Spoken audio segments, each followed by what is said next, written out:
So the underreporting of sex crimes remains a strong point in the criminal justice system, specifically with trust and reporting barriers. Youth trust and perceptions of police hit a decades low between 1976 and 2016, with widening racial and ethnic gaps as well. Younger survivors and those crimes committed over holiday seasons show significantly longer reporting delays and lower investigative quality. DNA evidence also lasts about 1 week, so survivors reporting within the 24 hours have better outcomes, research has shown. And then comprehensive rape law reforms had limited impact on case processing, indicating the need for multifaceted intervention. So then looking at statistics, only 19% of reported rapes result in charges with an 8% overall conviction rate. There's a huge racial disparity, specifically among African Americans, with 47% of exonerations, 13% of the population, so they're 3.5 times more likely to be wrongfully convicted of a sexual assault. And vulnerable victims, which are like elderly children and the disabled, experience lower quality investigative practices and responses. And these obviously predict quality, reducing the chance of justice. And acquaintance rape, which is the most commonly reported rape, is only 11% conviction rate, despite being the most common. And then looking at political ideology, one study found that each unit increase in conservative ideology had 15% lower odds of reporting sexual assault amongst women, and then physically aggressive harassment among men. The moral foundations mediate the ideology rape-myth relationship. Conservatives show significantly higher rates of accepting rape myths. And then 79% Republicans versus 53% Democrats trust police to protect, and then 75% to 25% believe police treats race equally. And then on average, US adults endorse about 4.1 of 21 male rape myths, significantly among men themselves, creating reporting barriers. So given these research trends, my research was basically founded on these core questions. So are there significant differences in knowledge of sex crime scores across age, gender, and political affiliation? So I tested the main effects of gender, age, and political affiliation, and the two-way and three-way interactions for those demographic groups. Significant differences in perceptions of law enforcement and authority figure scores across age, gender, and political affiliation. Same thing, main effects, two-way and three-way interactions. And then significant differences in willingness to report sex crimes overall to authority figures and law enforcement combined across age, gender, and political affiliation. Main effects, two-way interactions, and three-way interactions. And then I did a mixed design ANOVA comparing the willingness to report sex crimes to authority figures versus law enforcement, and then seeing if that varied by age, gender, or political affiliation. So within subjects looked at all demographic groups as a whole, authority figures versus law enforcement, and then between subjects looked at the effects of age and reporting type, gender reporting type, political affiliation reporting type, and then the two-way, three-way, and four-way interactions. And then I wanted to see if knowledge of sex crimes and their perceptions predicted the willingness to report those hypothetical scenarios. So I utilized the 2x2x3 factorial between persons non-repeated measures design. I used the mixed methods, qualitative and quantitative measures. Over here just gives you a little representation of all the demographic groups you can do. So my IDs were age 18 to 35 years old, and then 36 plus, gender, male, female, and then political affiliation was Democrat, Republican, and other. Other was classified as independent, Green Party, basically anything other than Democrat, Republican. And then I tested knowledge, perception, and willingness to report. So I collected a total of 228 total participants in North and Western Ohio. All of these show exactly how many of each demographic category I collected.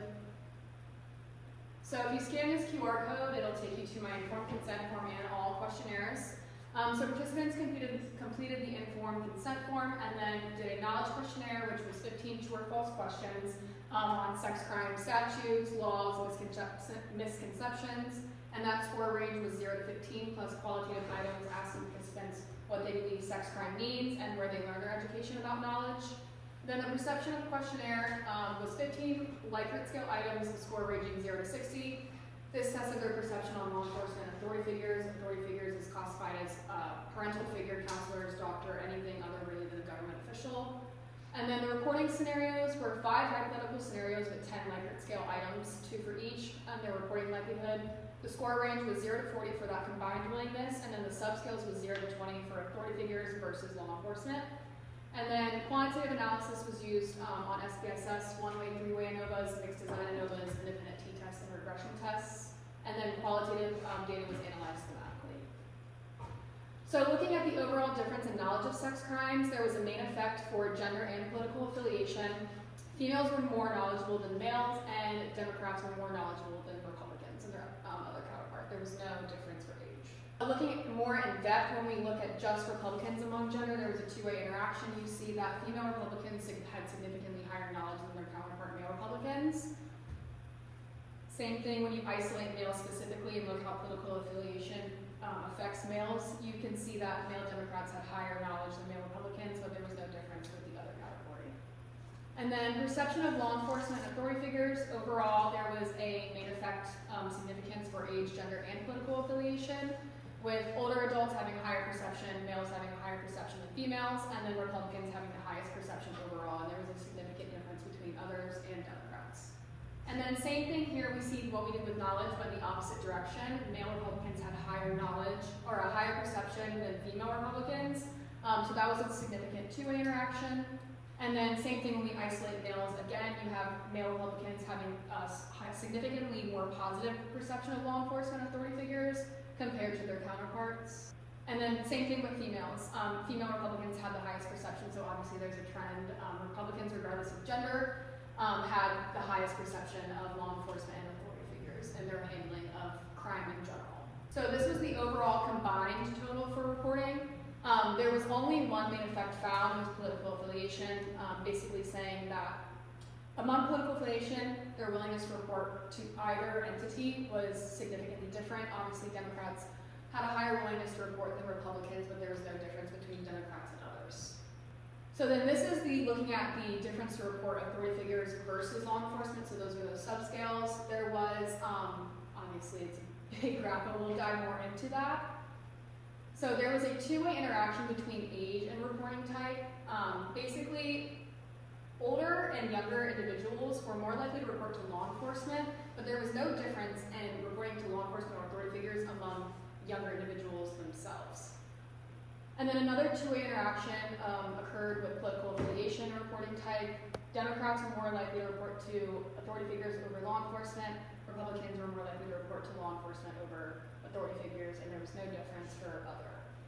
And then when you look at the Republican Party again and gender, there was a three-way interaction between the report type, gender, and Republicans. So as you see, both male and female Republicans were more likely to report to law enforcement, but there was only a significant difference between males for authority figure versus law enforcement. And then here, there's another three-way interaction. So this is when looking at males and the political affiliation and report type. Kind of playing back into that, male Democrat was more likely to report to authority figures, and then male Republicans were more likely to report to law enforcement. So that basically shows that political identity really is the driving force with reporting. And then this regression analysis determined that knowledge of sex crimes alone significantly predicts willingness to report when you take demographic factors outside of that. So this is just showing that every increase in knowledge scored, their chances of reporting went up. So the qualitative analysis, where people said they learn is media. A lot of people cited crime shows, which I think is a little concerning. And then social media, TikTok, Instagram, and news. That's even worse. Even worse. Education, Title IX training, and workplace training. And then a lot of people actually said personal experience, so direct victimization or supporting survivors that they know. And then when it comes to barriers to reporting, they said fear of disbelief, retaliation concerns such as physical threats, job loss, rejection, and then also questioned by police, questions like they're a criminal. There's also victim blaming, so they ask for it or they dress a certain way. And then psychological shame and self-blame. And then this was just some quotes from each specific scenario. So as you can see, majority of participants were willing to report for pretty much every scenario except for organized crime. This is where they had threats made against their family. As you can see, someone said, my children's safety comes before helping a stranger. I saw a lot of that with this specific scenario. And then there were a lot of concerned ideologies, specifically with the religious. That kind of went hand in hand, and you can see an interaction with Democrats and Republicans on which way they voted. So obviously the key findings and interpretations. Knowledge gaps, females scored significantly higher than males, Democrats outperformed Republicans, and Republican males showed low scores reflecting differential socialization and perpetuating rape myths. Republicans rated law enforcement 12.83 points higher than Democrats, larger than racial gaps in some studies that I found, which was mediated by high moral foundations, connecting back to the research, loyalty, authority. Political affiliation was also the only significant predictor for overall willingness to report. So Democrats and others express greater willingness than Republicans, even though Republicans have the highest perception of law enforcement. The reporting preference split, obviously Democrats preferred authority figures, teachers, counselors, medical professionals, and Republicans preferred first-hand law enforcement, reflecting the different justice conceptualizations, restorative versus punitive. And then knowledge alone significantly predicts willingness to report, so I think that calls into action of education intervention, specifically among males themselves, considering they also endorse male rape myths. So theoretical and practical implications, intersectional frameworks, like I said, that just comes with building trust within the law enforcement community, but also authority figures as well. Situational factors dominate, like I said, victim vulnerability, what was going on in the situation, bystander, was it personal, things like that. And then education, obviously must bridge moral and legal knowledge. There was a lot of, in the open-ended questions, a lot of people would mix up what actually constituted a sex crime, not just like what they thought it would be. There was no basis on that knowledge. And then ideological pluralistic approaches are needed. Obviously there's a huge difference in different political parties, so there needs to be a universal reporting place regardless, because at the end of the day, reporting creates justice, and justice saves survivors. So at the end of the day, if there's no universal reform, there's not really going to be any change, and that just is a cycle of perpetuating violence. And then gender-specific and politically informed interventions between education, perception, and then just their willingness to report. Do they even know how to report? Do they know who to go to? Things like that. So some of my study limitations, obviously these are hypothetical scenarios, so real world behavior you can't really reflect that in a laboratory setting. That's kind of hard. Self-selection and social desirability bias. I feel like some people, especially with this topic of sexual crime, might respond in ways that they think they should based on society rather than what they might actually feel.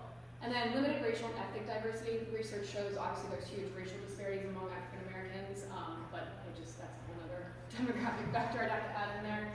And then maybe more longitudinal studies, making so you can make causal claims. Does knowledge itself actually influence willingness to report, or does the lack of willingness to report limit their willingness to learn knowledge of sex crimes? And recommendations, obviously studying behavior post-victimization, investigating the knowledge-action gap over time, addressing a bigger sample diversity, look at institutional trust as a whole from different demographic groups within law enforcement and without, testing intervention effectiveness, looking at legal and moral understanding, and then maybe investigating the gender of the offender and the gender of the victim, and differences in reporting. So if it was a male offender on a male victim, does that increase the likelihood of reporting or not? And then in conclusion, looking at a whole, contextual factors exert more powerful influences on victim decision making rather than knowledge alone. Republicans and Democrats envision fundamentally different reporting pathways, but that's a problem because justice doesn't come without reporting. So there's a stark partisan divide in law enforcement perceptions. Education alone is insufficient. Comprehensive reforms have to address case attrition, investigative quality in institutions that are necessary to rebuild trust. And then victims are not psychologically homogeneous. Demographic characteristics shape how someone perceives institutions, conceptualizes their own justice and how they might go about that. And then the challenge is creating systems that earn trust of diverse populations. We live in a country that is very diverse, culturally, ethnically, and so finding something that's universal is very challenging, but I do believe it's probably doable. And then references and questions.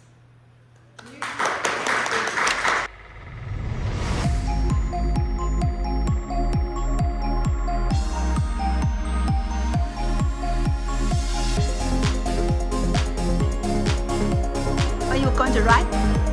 Ask. How do you say that? What? Yeah.